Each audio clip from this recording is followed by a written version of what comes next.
The hydrologic or water cycle is a complex sequence of paths water may take as it migrates from the ocean to the atmosphere, land, and back to the ocean. Water is transformed into water vapor as it evaporates from bodies of water and condenses to form clouds.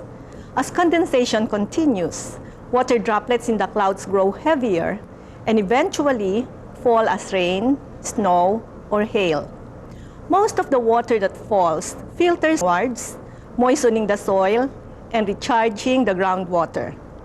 Excess water flows over land until it joins streams and rivers, eventually finding its way back into the oceans where another cycle is already starting.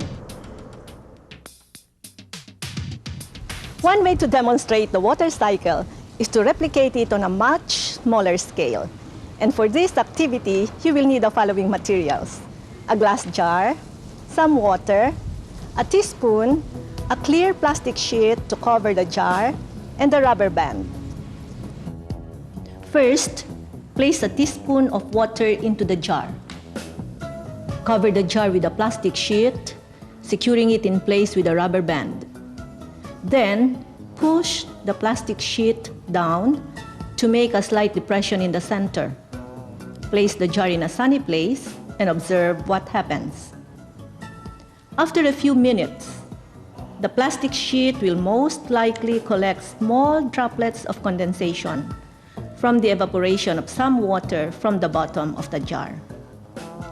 This is similar to what happens when water vapor from the sea condenses in the atmosphere to form clouds.